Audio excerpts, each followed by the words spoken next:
जय हिंद दोस्तों, उम्मीद करता हूँ आप सब अच्छे होंगे। दोस्तों लोन रिकवरी हेल्प में सभी का स्वागत करते हैं। दोस्तों अगर आपको भी 15 लाख से कम का लोन है तो दोस्तों टेंशन लेने की जरूरत नहीं है। आज आपकी इस वीडियो के माध्यम से मौज करा देने वाले, क्योंकि 15 लाख का लोन किसी के लिए बहुत ज्यादा है, किसी के लिए बहुत कम है, लेकिन टेंशनें उतनी ही हैं, चाहे आपका 10 लाख का लोन है, चाहे आपका 50 लाख का लोन है, चाहे आपका 1 लाख का लोन है, क्योंकि रिकवरी वालों का बोलबाला है वो आप लोगों को परेशान कर रहे हैं। इस वीडियो के माध्यम से मैं आपको जानकारी देना चाहता हूं, अगर आपके 15 लाख से कम के लोन है तो टेंशन लेने की जरूरत नहीं है। पैसा है तो पे कर दीजिए, नहीं है तो वीडियो के माध्यम से जानकारी ले लीजिए कि अब इस ट्रैप से आपको कैसे बाहर निकलना है। बहुत सारे लोगों के क्वेश्चन थे कि भैया मैंने मल्टीपल लोन ले लिया, एक लोन को चुकाने के चक्कर में दूसरा लोन, दूसरे लोन को चुकाने के चक्कर में तीसरा, ऐसे करके मैंने मल्टीपल लोन 10-12 कंपनियों से लोन ले लिए। उसके बाद मैंने क्रेडिट कार्ड को भी यूज कर लिया, अब उसकी मिनिमम अमाउंट पे कर रहा था, अब मिनिमम अमाउंट पे करने के लिए भी पैसा नहीं है।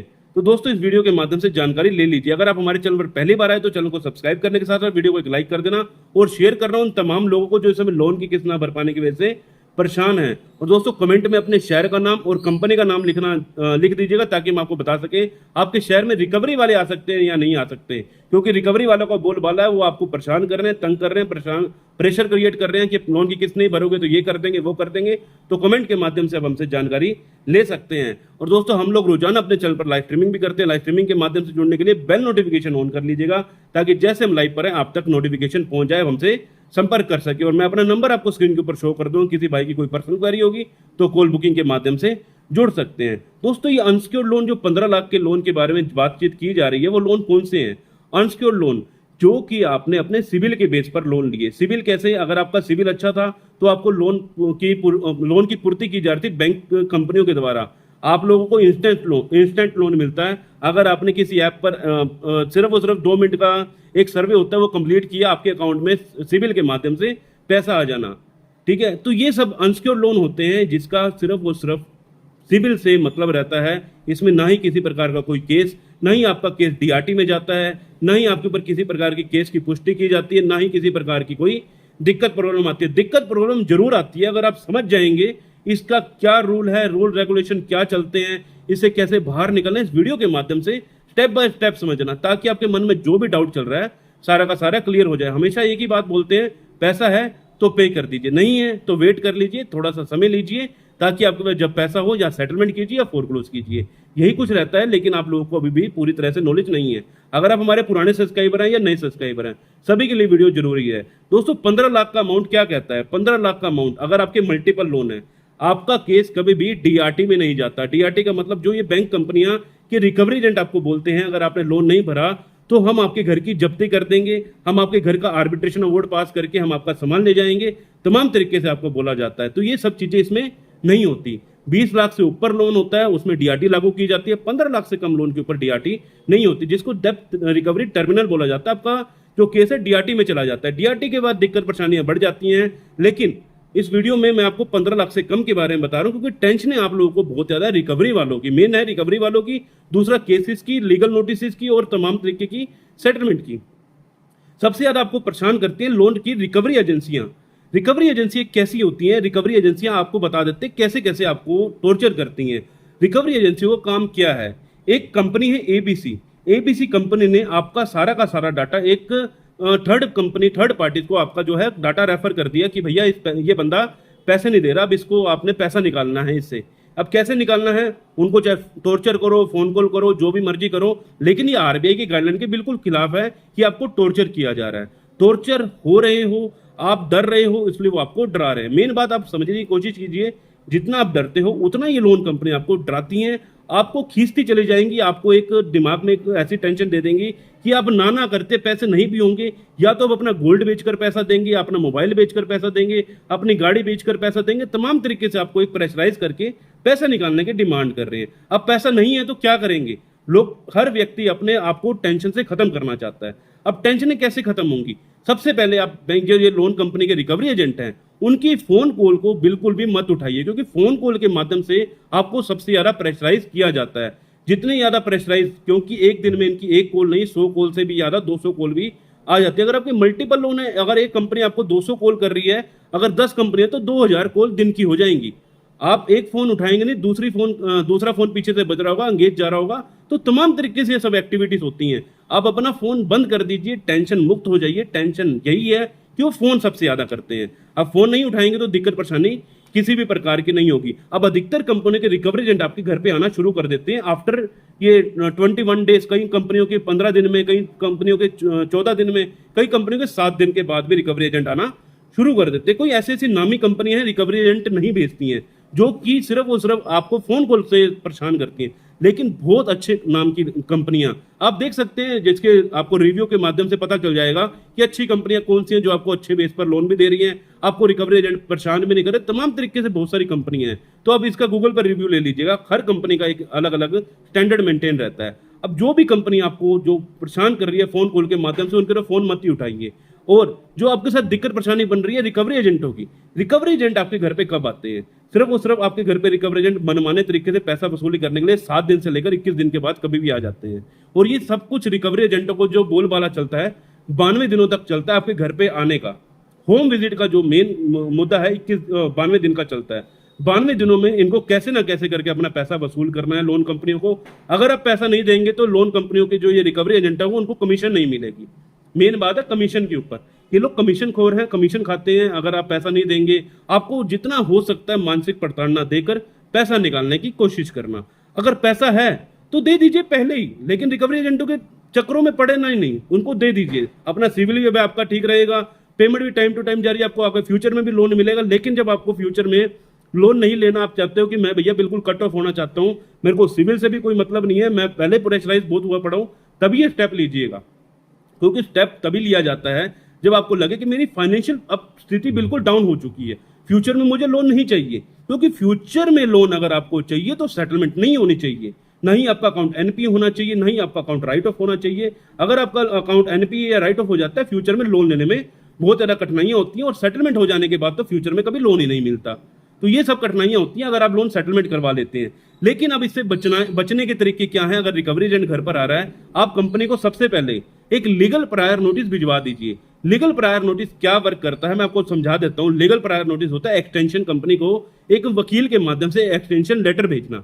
जो एक्सटेंशन लेटर होता है उसमें कंपनी के लिए लिखा जाता है कि भैया हमारे क्लाइंट के पास, जैसे एडवोकेट लिखेगा हमारे क्लाइंट के पास पैसा नहीं है पे करने के लिए, तो तमाम तरीके से हम क्या करें, मतलब कि हमें थोड़ा समय चाहिए। लेकिन लोन कंपनियां समय नहीं देती, बहुत सारी कंपनियां समय नहीं देती। लेकिन आपने अपनी तरफ से एक लीगल का प्रूफ तैयार कर लिया है, क्योंकि लोन कंपनियां अब आपके पास अब जो है तमाम तरीके से नोटिस भेजने वाली है। सबसे पहले आपको रिकॉल नोटिस भेजेगी, जिसमें कहेंगे कि आपको बार बार रिमाइंड करवा रहे हैं पैसा दे दो पैसा दे दो। एक नहीं, कम से कम आपको 10 बार मेल आएगी कि आप लोन रिकॉल नोटिस, हो सकता है बाय पोस्ट भी आपके घर पर आ जाए। जो रिकॉल नोटिस है बाय पोस्ट भी आपके घर पर आ जाता है। अब डिमांड नोटिस भी आता है। डिमांड नोटिस, आपको डिमांड नोटिस को कभी भी इग्नोर नहीं करना। किसी एक्सपर्ट के माध्यम से आपको जानकारी लेनी है कि डिमांड नोटिस किस प्रकार का है, क्योंकि डिमांड नोटिस में अधिकतर आपने देखा होगा 8वें पैरे पे या 7वें पैरे पे या सबसे ऊपर ही पहले पैरे पर लिखा होता है आर्बिट्रेशन की प्रक्रिया की जा सकती है। अगर आपने इसका जवाब नहीं दिया 15 दिन में, 7 दिन में, या फिर आपने इसका जवाब नहीं दिया तो हम आपके ऊपर सेक्शन 25 का नोटिस जारी करवा सकते हैं। तमाम तरीके से जो डिमांड नोटिस है उसको पहले चेक कीजिए, किसी एक्सपर्ट के माध्यम से चेक करवाइए, उसके बाद उसका रिप्लाई करवाइए, ताकि फ्यूचर में आपको दिक्कत परेशानी ना हो। अब अधिकतर क्रेडिट कार्ड कंपनियां, अधिकतर क्रेडिट कार्ड की जितनी भी कंपनियां, लोन कंपनी का भी समझाता हूं, पहले क्रेडिट कार्ड का बता देता हूं। क्रेडिट कार्ड वाले क्या करते हैं, उनके पास आपकी ईसीएस नहीं लगी हुई। ईसीएस का मतलब बहुत सारे लोग नहीं जानते, ऑटो डेबिट, आपके अकाउंट से ऑटो रिफ्लेक्ट होके उस कंपनी में पैसा जाना जिस कंपनी से आपने लोन ले रखा है, उसको बोला जाता है ईसीएस। आपके अकाउंट से कटा और उसके अकाउंट में ऑटोमेटिक कट गया। लेकिन क्रेडिट कार्ड में अधिकतर ये सब चीजें नहीं होती। तो इसके अंदर कंपनी 25 का केस नहीं कर सकती, 138 का केस नहीं कर सकती। इसमें कंपनी क्या कर सकती है, इसमें कंपनी आर्बिट्रेशन की प्रक्रिया कर सकती है। अब आर्बिट्रेशन की प्रक्रिया में क्या होता है उसकी जानकारी आपको होनी चाहिए। अगर आपको इसकी जानकारी नहीं होगी तो आप लोग फिर परेशान होंगे कि घर का सामान उठा के ले जाएंगे। लेकिन आर्बिट्रेशन की जो प्रक्रिया होती है उसके अंदर आपको जो आपका प्राइमरी अकाउंट है या फिर आपका जो सैलरी अकाउंट है उस पर लीन लगा दिया जाता है। अगर उस पर लीन लग गया, मान के चलो आप कहीं काम करते हैं, कहीं आप जॉब लगे हुए हैं, आपको उसी अकाउंट में पैसा जाता है, तो आर्बिट्रेशन की प्रक्रिया का वोट पास होने के बाद आपके अकाउंट से पैसा सीधा कट के सीधा बैंक अकाउंट में जाने, उस बैंक अकाउंट में जाने वाला है जिससे आपने लोन ले रखा है। तो सारा का सारा पैसा जब तक आपका रिकवर नहीं होता, मान के चलो आपका 1 लाख का लोन है, ठीक है, और आपकी सैलरी आती है महीने की 30,000 रुपए, वो लीन लगा देगा आपका बैंक, फ्रीज कर देगा। जब तक आपका 1 लाख रुपए पूरा नहीं होगा आउटस्टैंडिंग के साथ, तब तक आपका अकाउंट लीन से नहीं हटेगा। तो ये चीज ध्यान रखना, आपकी सैलरी भी खत्म हो सकती है। तो इसलिए आर्बिट्रेशन जो लेटर आता है उसके ऊपर ऑब्जेक्शन जरूर लगवा देना। अगर नहीं लगवाएंगे तो बाद में दिक्कत परेशानी आ सकती है। आर्बिट्रेशन टोटल 3 से 4 बार होती है, तो उसके बाद भी मनमाने तरीके से अगर अवार्ड पास हो जाए तो उसमें भी कैंसिलेशन की जा सकती है। एडवोकेट, हर चीज जो है एडवोकेट के माध्यम से हर प्रक्रिया होती है। ये मत सोचना अगर आपने लोन नहीं दिया तो आपको जेल हो जाएगी या फिर आपके ऊपर आर्बिट्रेशन का अवार्ड पास करके आपके घर का सामान ले जाएंगे। तमाम तरीके से जो भी किया जा रहा है आपको एक डरावा देकर आपसे मनमाने तरीके से वसूली की जा रही है। उसके बाद सेक्शन 25 का नोटिस जारी करती है कंपनियां। सेक्शन 25 के नोटिस में क्या क्या होता है? सेक्शन 25 का वैसे तो आपको बता दूं ईसीएस बाउंस के अंदर 2 साल की जेल और 100% पेनल्टी का प्रावधान होता है, लेकिन हर कंपनी केस नहीं डालती। केस ना डालने की वजह क्या है? क्योंकि इसमें सेक्शन 25 एक्ट सेटलमेंट में आता है, तो कंपनी इसमें सबसे ज्यादा आपको जो प्रावधान देती है वो देती है सेटलमेंट की। सेटलमेंट इसमें आसानी से हो जाती है। कई कंपनी आपको जो सेटलमेंट देती है, 1 लाख का लोन है मान के चलें, 1 लाख का लोन के ऊपर अब आपकी सेटलमेंट किस प्रकार होगी? अगर आपका लोन जो एनपीए गया है, एनपीए में आपकी 1 लाख की लोन की सेटलमेंट 70,000 रुपए में होगी। ठीक है, अब धीरे धीरे जब आपका अकाउंट और थोड़ा सा बड़ा होता जाएगा, थोड़ा लेट होता चला जाएगा, बैंक अपने लीगल के प्रोसेस भी खत्म कर देगा। तमाम तरीके से बैंक लीगल के प्रोसेस करता है। आपको सेक्शन 25 का नोटिस अगर आप रिप्लाई नहीं देते हैं तो उसके बाद बैंक आपको कोर्ट के माध्यम से सम्मन जारी करवा देता है। अब आप सम्मन पे भी इग्नोर कर देंगे।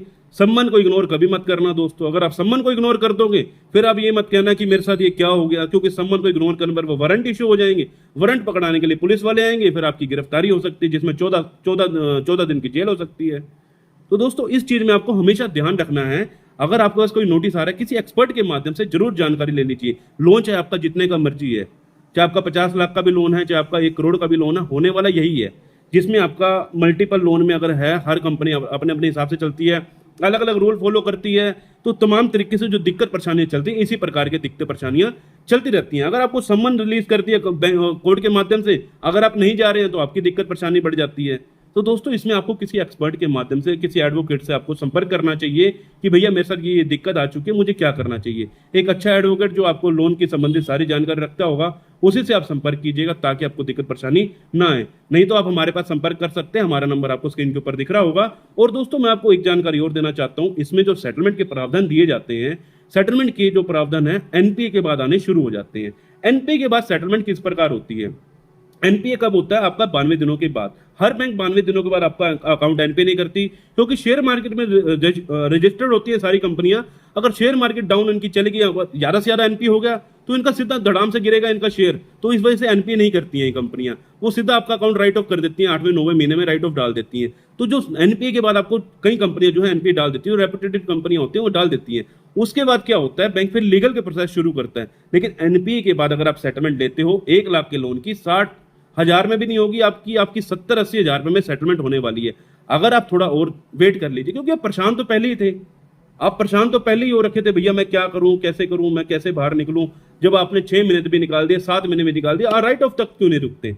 राइट ऑफ के बाद आपको जो सेटलमेंट के ऑफर मिलते हैं बहुत अच्छे, 30%, 25%, 40% ये ऑफर मिलते हैं।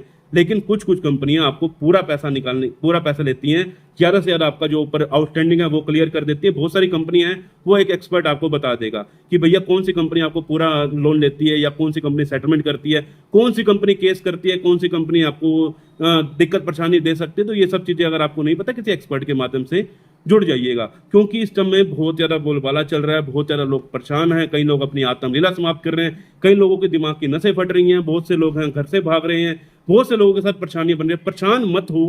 परेशान होने की वजह से आज की डेट में आप लोगों ने बहुत ज्यादा इस चीज को बहुत ज्यादा गहराई में लेकर आप लोग बहुत ज्यादा परेशान हो रहे हो। जितना आप परेशान होगे ना, उतना ये लोन कंपनी आपको परेशान करेंगी। इस चीज का ध्यान रखना, क्योंकि लोन कंपनियों का एक ही मुद्दा रहता है, बस पैसा निकाल लो कैसे भी करके। सामने वाला मर रहा है, जी रहा है, उनको कोई मतलब नहीं है। तो इस चीज में ध्यान रखना, अपना पैसा आपके पास है तो पे कर दीजिए, नहीं है तो स्टेप फॉलो कर लीजिए। आरबीआई की गाइडलाइन बहुत अच्छी है।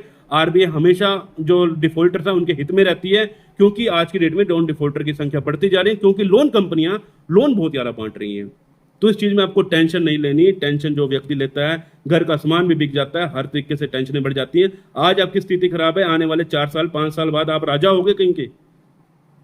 आज आपकी स्थिति खराब है, 4-5 साल बाद आप कहीं के राजा हो सकते हो। मतलब आप यार स्ट्रॉन्ग व्यक्ति हो।